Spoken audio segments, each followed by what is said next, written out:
The following video contains spoilers. We suggest watching the episodes alone in the dark.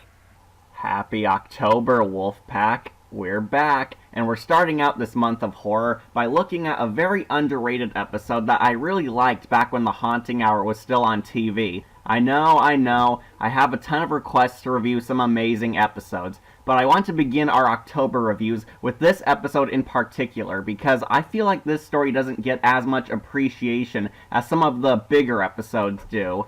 Have you ever wondered about the true nature of fear? Did you ever take a look back at whatever it is you fear the most and question the reasons behind your phobia? Well, this episode follows that very concept, with a few creepy moments scattered here and there. Does this psychological horror prove to be a deep, scary story among the Haunting Hour's grim reputation? Or does it fail to hold up that well today? Well, let's stop wasting time and find out. This is my review on the Haunting Hour episode, Fear Never Knocks.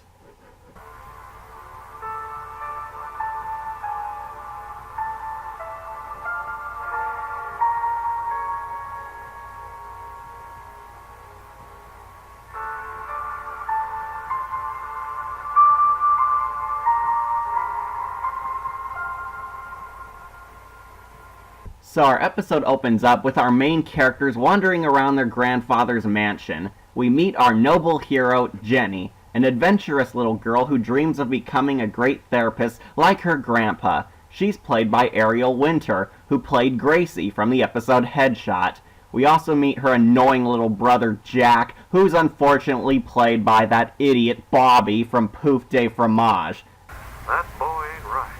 Oh joy, we all remember what a great story Pouf de Fromage was. That's my favorite episode. It's a classic, right next to My Robot.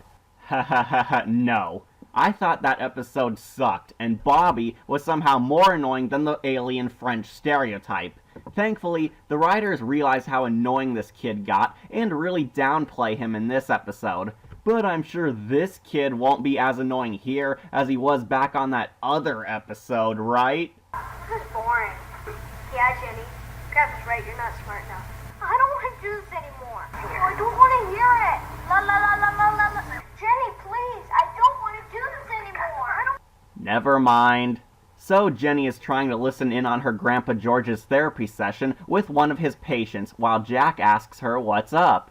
She reveals that she's hearing the patient telling Grandpa George about her fear of spiders, while the doctor pulls out a strange recording device to play over their session, asking the patient to tell him about the images she sees whenever she suffers from her fear. Jenny gets more and more invested in the conversation when she listens to them recording the patient's spider nightmares, but big shock, the idiot brother gives them away, forcing them to run upstairs. Wow, not even 2 minutes in, and this kid is already acting stupid. The doctor sees them running upstairs, but is totally cool with their childlike wonder, despite the kids invading the privacy of his paying patients. I enjoy it when my grandkids are disrupting my work and nearly getting me into legal trouble for the bad doctor-patient confidentiality. Later that night, at dinner time, Grandpa George tells the kids that he's going out tonight to his retirement party, celebrating his 35 years of being a successful therapist, but he also tells the kids that he's trusting them to be left home alone while he's gone. Well, I can't see anything going wrong at all with this setup. Jenny curiously asks her grandpa what he fears the most, but the doctor strangely gets a little quiet for a second before hastily answering that he fears nothing.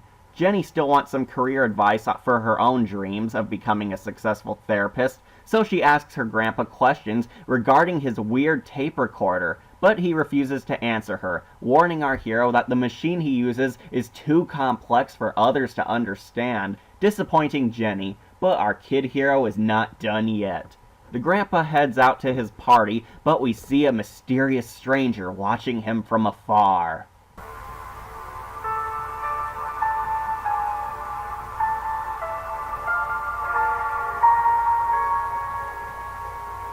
Hey look everybody, it's that creepy guy from the Goosebumps opening. I guess he plans on dumping cursed R.L. Stine stories onto the house. And since our wise Dr. George left his 2 grandchildren home alone at night with a dangerous stranger right outside, I'm sure nothing awful is going to happen to them at all by the end of this story. With the house all to themselves, the kids decide to break into Grandpa George's office to check out that weird tape recorder and play therapy. Jenny plays the therapist while her brother Jack acts as her patient, so she plays the recorder to see how it works, but they accidentally hear the previous patient interview still on the device. Patient interview 6. Dr. Crane has been back in custody for 3 weeks. Regular sessions have been inconclusive. No, they actually hear the therapy session the doctor was having earlier with the woman who feared spiders, but suddenly a giant spider pops up right next to Jack, freaking out the kids. But they strangely get over the fact that a big spider suddenly popped up on them out of nowhere just as they were listening to the recorder playing the patient's interview involving her spider nightmares. No, really, they get over this incident so fast that it almost feels comedic how little impact this had on them. That is so weird. The lady was talking about spiders, and then I saw one. Definitely a bizarre coincidence. Totally bizarre. Anyway, go sit back down. Okay, that's almost too hilarious to take seriously, but it does remind me of a certain Transformers moment. I've never seen anything this beautiful in the entire galaxy. Alright, give me the bomb. So after instantly getting over this random giant spider attack, the kids resume playing therapy, where Jenny asks Jack about his worst fears. Jack tells her that he has a deep, dark fear of dogs. Hey, something we can both relate with. He tells his sister that he became afraid of dogs after seeing this movie where he saw a killer dog going around murdering people by biting their throats out. In case you're wondering, this movie Jack's so afraid of is Cujo, a scary film based on the novel by Stephen King. Yeah, I have no idea why they don't just call the movie they're talking about Cujo, despite how obvious it is what film he's referencing, but I guess the showrunners were afraid that Stephen King would have sued them if they even talked about his work, because as we all know, absolutely nothing on R.L. Stine's stories are anything like Stephen King's tales of suspense. So after successfully recording Jack's counseling session, the two switch places, where Jack asks his sister what her worst nightmare is. Jenny then goes into very disturbing detail about her nightmare, where she encountered a crazy psychopath in the back of her closet who chased after her so the villain could gouge out Jenny's eyes. Yes, really, Jenny fears a monster in her closet that wants to rip out her eyes. Wow, that is so much scarier than what was inside of Becky's closet. Clearly nobody working on these stories cherishes Monsters, Inc. Plus, they surprisingly saved the on-screen eye gouging for the most evil sorcerer, so you don't have to worry about seeing brutal scenes like that until much later. Jack has the realistic reaction a child would have upon hearing Jenny's story, and decides that he wants to quit the game, but Jenny tells him that she wants to hear the tape recorder to hear what their sessions sound like out loud, which her brother reluctantly goes along with. However, once they replay the tape, Jack thinks he hears something inside the house, but they think it's absolutely nothing, and we listen to their recording playing all throughout the creepy mansion. I'm sure this tracking shot going up the scary staircase means nothing important. While we listen to Jack's dream tape, echoing upstairs, we get a pretty ominous shot where the killer dog from Jack's nightmares appears in real life. Killer dog.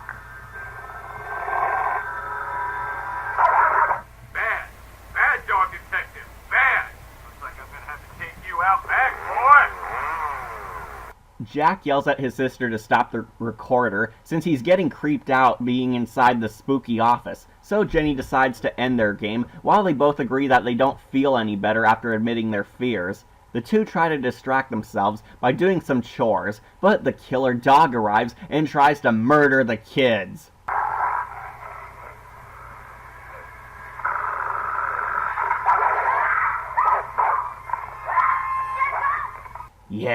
Yes, consume the human children! The kids run upstairs and barricade themselves inside Jenny's room to escape from the psycho dog.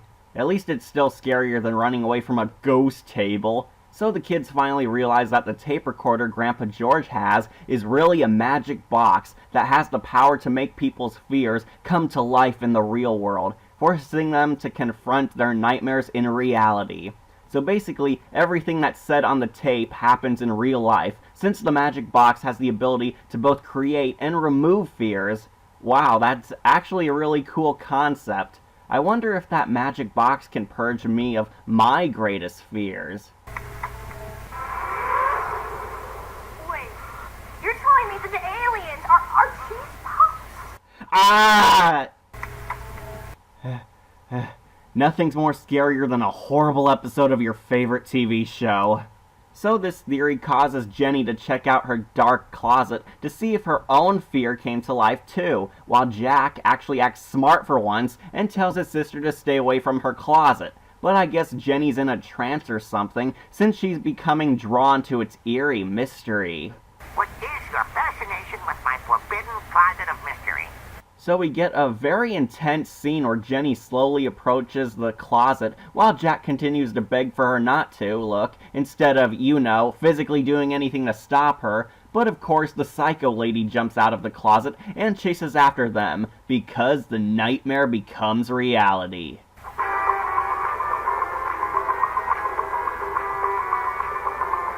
The kids run back downstairs to escape, but the door is magically sealed tight. At least I think it is, since all Jack kind of does is simply tap on the door instead of turning the knob. You could have at least tried a little harder before giving up completely, you clod.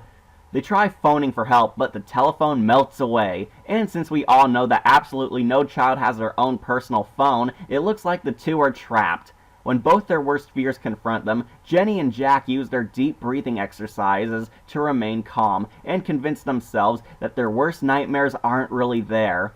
This works, apparently, since the crazy lady and the killer dog vanish into thin air. Just when everything seems to be perfectly okay, the dark stranger appears inside the house to speak with the kids face to face.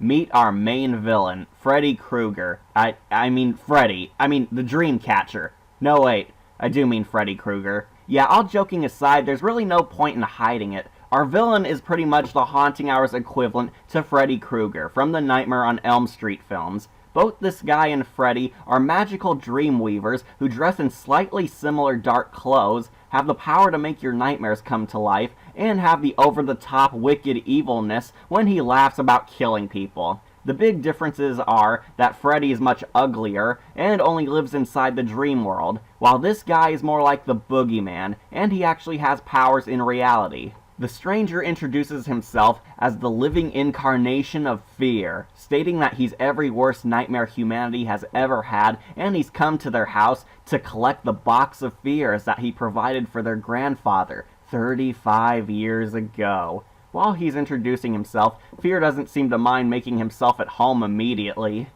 Now, I suppose he's done his retirement dinner. Your fault? No, I'm not fault. Now, I just want to say that our main villain, Fear, is easily the greatest part of this episode. I mean it. I found nothing wrong with this guy's performance at all. This guy just steals the whole show and takes advantage of every scene he's in. If you're really curious, Fear is played by an actor named Christopher Heyerdahl, who my older viewers might recognize as the Swede from AMC's Hell on Wheels, but some of you might also recognize him as the Electrocutioner from Gotham. He's mainly enjoyed by audiences because he's super phenomenal at delivering over-the-top villain performances that you can't help but enjoy. And I can tell you all that this guy is having the time of his life playing this villain. He's enjoying his over-the-top villain lines and giving it his all to scare us. Now, some people have found Fear scary, while others find him funny. And there's naturally a third group who finds him to be both horrifying and hilarious. Me, personally, I find Fear to be both funny and scary. On one hand, I just love how devoted the actor is to playing such a deliciously evil psychopath, so it's hard to not have fun watching him as he delivers his villain one-liners, but he is genuinely scary when he's not cracking jokes. Fear has godlike powers on the same level as Uncle Howie. Not only can he bring our nightmares to life, but he also trapped the kids inside the house, he can teleport, he can control the monsters he summons, and he has a few other powers that show up later. Not to mention that Fear is every parent or guardian's worst nightmare in real life. an obviously mentally deranged stranger breaking into somebody's house at night to get revenge by killing the children of his enemies. Fear is a fantastic villain who I feel is very underrated on the show. He's like the gothic version of Uncle Howie. He has the hilarious monstrous attitude and the skills to make himself interesting. And as I said before, the actor playing Fear is very good at his part, since he's just allowing himself to be absorbed by his own insane performance. This is a villain I think a lot of people love to hate. I really wish everyone who's been on The Haunting Hour had as much fun performing on this show as this guy did, because it's always a good sign to see an actor having fun in their role, especially on an R.L. Stine horror story. Fear himself also displays a few elements from other famous cinematic villains if you pay close attention. I mean, sure, he's pretty much a discount Freddy Krueger, but his voice sounds a little familiar to another psychopath. Now tell me where it is, before I do something unpleasant. The census taker once tried to test me. I ate his liver with some fava beans and a nice Chianti. Yeah, I bet you didn't know that this guy was also good at doing impressions of Hannibal Lecter. Though if you really want to be nitpicky, there are a few moments where this guy does get a little too over the top in his performance. He's downstairs. And he's got a shotgun.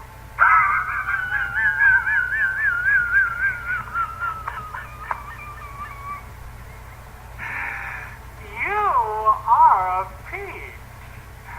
I don't know, that evil laugh sounded a little too Uncle Fester-like to me.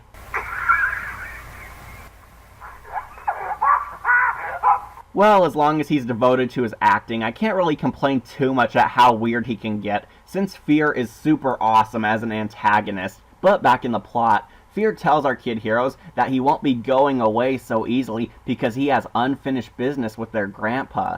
The kids try to trick Fear into going away, but it doesn't work because Fear isn't an idiot since he saw Dr. George leaving the house earlier.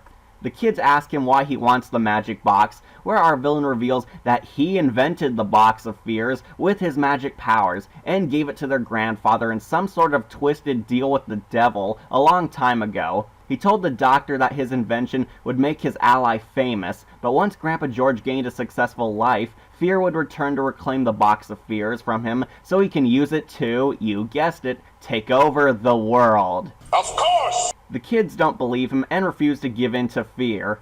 Ha, double meaning there. So Fear tells the kids that if they don't return the box, then he'll just kill them. But the kids bravely try to defend their grandpa's honor anyway. Fear pretty much tells the kids that their Grandpa George is a fraud since the doctor used the box of fears to gain his successful career as a psychiatrist in the first place, and that George has always been a coward who never accomplished anything in his life without Fear's divine powers backing him up. He goes on about how the box of fears has the power to both create and destroy fears, which implies that the real reason Fear desires his box back is because it's also the only thing that can stand in his way of world domination. I have to admit that it's a pretty unique concept to have an important device that can both empower and destroy the godlike villain depending on whose hands are controlling it. Great work from you, writers.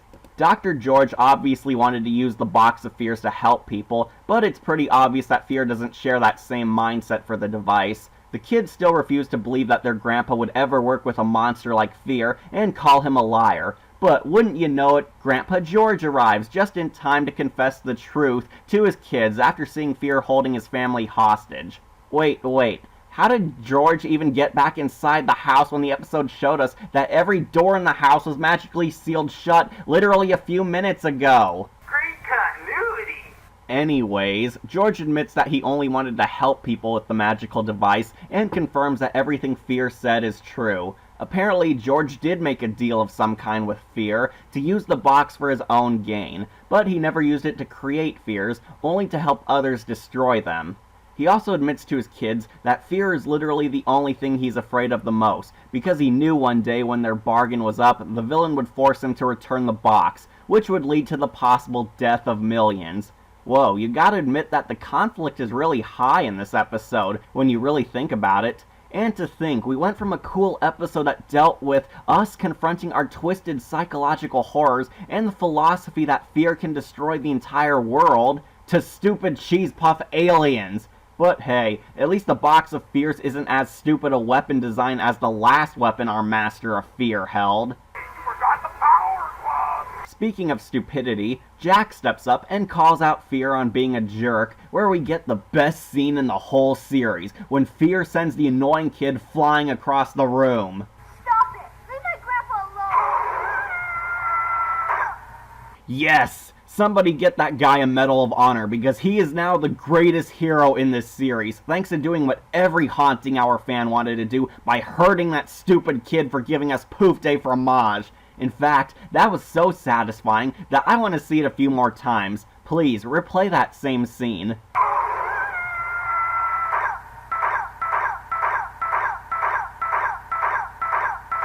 Yes, yes! Oh, don't look at me like I'm the monster here. If any of you saw Poof de Fromage, you understand why I'm loving this. In fact, just to show you all exactly what I'm talking about, how about I allow you to have a taste of that episode? You think Jean-Louis will become my best friend? Do people even have best friends and friends? Do people even have best friends and friends? Do people even have best friends and friends? Do people even have best friends and friends? Sorry, but can I get more of his pain? Nice. Anyway, Fear starts to do the old-fashioned villain gloating about how he's the all-powerful boogeyman, and he summons the nightmare forces to torment the family, while saying that he enjoys feasting on the fears of children. Hey, that's my job. So after demonstrating his power, George gives in and surrenders the box to Fear, but Jenny steps up and tells Fear that she'll bring the box to him herself, which Fear allows. Yeah, as cool as Fear is, even he can't resist the genre-blind moments. Much to my disappointment, Jack recovers from his injuries and runs to comfort his grandpa, while Fear, like a total moron, begins bragging about how evil he is, and loudly proclaims how he plans to use the box for great evil by taking over the world. Of course! Jenny returns with the box, where Fear demands she hand it over now, but she refuses. So naturally, Fear gets pissed off and threatens to kill them all. Jenny tricks Fear by telling him the secret thing that she fears the most, and since the boogeyman feasts on children fears, he foolishly stops attacking to listen to her confession. Jenny then states that the thing she's afraid of the most is fear itself, but she reveals that she left the magic box on, which sucks the monster inside of it, killing him. Yep, they gave Fear an ironic death where he was killed by his own device because the episode is deep like that and whatever. So after Fear disappears, seemingly for good, the family rejoices as the cursed box of fears vanishes forever. Later that night, Jack shows up in Jenny's room where he gets a pretty deep character moment by asking his older sister if their grandfather is a bad person for associating himself with fear. But Jenny is a cool big sister and reassures her little brother by telling him that their grandpa made a mistake, like how all people do, since nobody is ever perfect, including these people. And this rebuilds Jack's faith in his hero. But the kid also asks Jenny if fear is truly gone forever, where Jenny says yes, that they'll never see that monster ever again. So finally comforted, Jack goes off to bed at what I assume is midnight since these people stayed up all night chatting away with the boogeyman, and everything seems to end in a perfect happy ending. But, all of a sudden, Jenny looks inside her closet where she thinks she hears a familiar laugh. Our hero tries her deep breathing exercises to remind herself that there's nothing to be afraid of, but the camera then goes inside the closet for a closer look.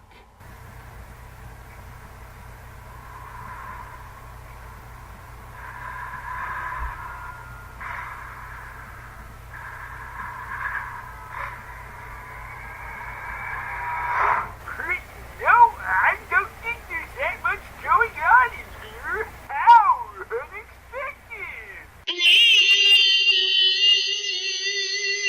No, it actually just ends right before the audience can even see anything inside the closet, leaving the ending open to interpretation.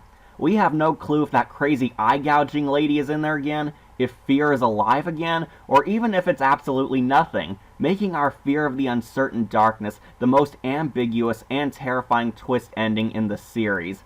And that was Fear Never Knocks, everyone. How does it hold up? Well, this episode is honestly amazing. It's fantastic how well this story holds up today. There's no stupid teen lingo, no predictable slasher movie themes, and no distracting or stupid moments. I'm very shocked that not many people enjoy this episode. We have a set of incredible actors, some pretty deep ideas, some genuine scary moments that aren't jump scare heavy, and an awesome villain to entertain us. Another thing I'm surprised at is how awesome our hero Jenny is. Seriously, why does nobody talk about how epic this girl is? She wants to become a psychologist, she loves daring adventures, she's smart, she's complex, and she had the guts to stand up to the boogeyman. Heck, she outsmarted fear itself. This girl is awesome. Ariel Winter does a fantastic job playing this amazing kid hero and being one of the few kids to actually win a fight against a supernatural monster. We also have Fear, who I must admit is one of the best villains in the series. I know I praise this guy enough, but Fear is an amazing villain. He's scary, he's funny, he's got dark powers, he has a motive, and his presence alone boosted this episode to a high status. Now I really want to see a death battle between Fear and Freddy Krueger. I like him that much. The actor who played Fear won an award for this role on this very episode, and I gotta say, he deserved it. He really deserved that award. This was phenomenal. Sure, he's no Tom Kenny or Big Yellow, but Fear is a really entertaining villain and one of the most underrated in my opinion. As cool as Ariel Winter is, it's Fear who dominates this episode. Fear is the greatest villain this series has ever had, and he is a credible threat to our heroes. Now, some people who might have not liked Fear in this episode might enjoy his sequel that never happened, Fear Never Talks. I'd watch it.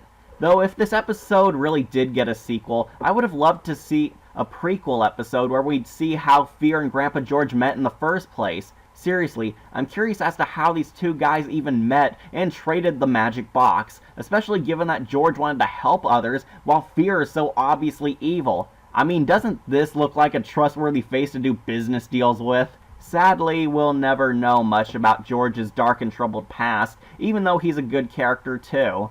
The grandfather doesn't get as much focus in this episode compared to Ariel Winter and Fear, but he's got an interesting background that does play a key part in the conflict. And while you all know by now how much this little boy pissed me off back on Poof Day Fromage, I will admit that Jack does have some good character moments here and there. I do like how he's the first one to defend his grandpa when Fear tells him that he's a fraud. It does say a lot about Jack that he idolizes his grandfather to the point of risking his life standing up to the boogeyman. And I do like that he comes asking his big sister some deep questions about if their grandpa was a good guy in the end, despite making a deal with the devil. It does say a lot about this side character, since he does realize that his idol made a costly choice. Even if you still don't like him, we do get the most satisfying scene where Fear beats him up, so it's a win-win in the end.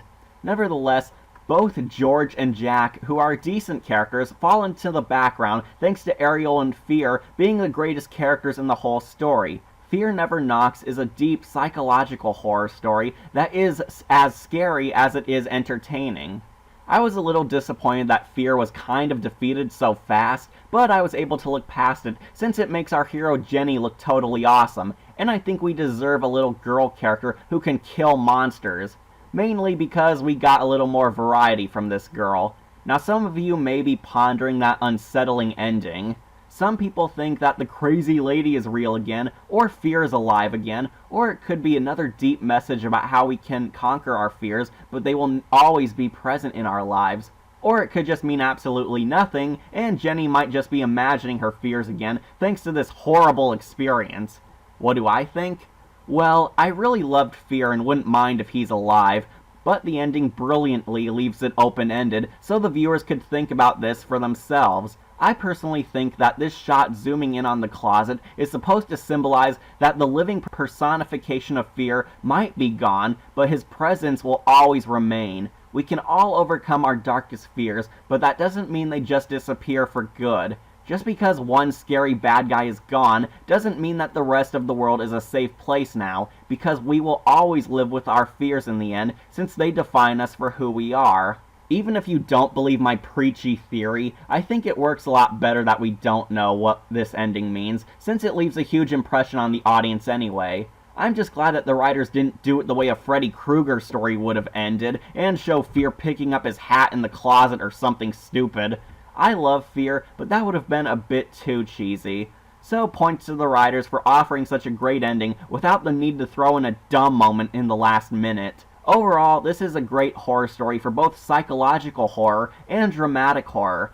I give Fear Never Knocks a gold skull and a perfect score. I thoroughly enjoyed this episode very much. I thought it was scary when it first came out, and while I think Fear is a lot funnier than I remembered, it still holds up amazingly well as a perfect Haunting Hour episode. I'd strongly recommend this episode for everyone to see. The cast turns in a great performance, yes, even Bobby. The scary moments aren't all just jump scares. The kids are actually realistic. We have some pretty deep philosophical moments hidden underneath the surface of our simple story. An incredible villain who's enjoyable to watch, whether you're scared of him or laughing at him, and a whole new point of view on the meaning behind fear. I love this episode, and I hope a lot of people appreciate the unsettling horrors it has to offer. Well, at least as much as it can under half an hour of runtime. Fear Never Knocks is an unsettling tale of suspense that'll keep you on the edge of your seat as you take a long look into the deranged essence of fear itself. Remember to like, comment, and subscribe, or just tune in for more videos posted here on Wolf Entertainment. I'm your host, Catastrophe, and I hope you all survive the uncertainty of this fearful world of ours. Hey, House, I got something you might want to see. Oh boy, a present!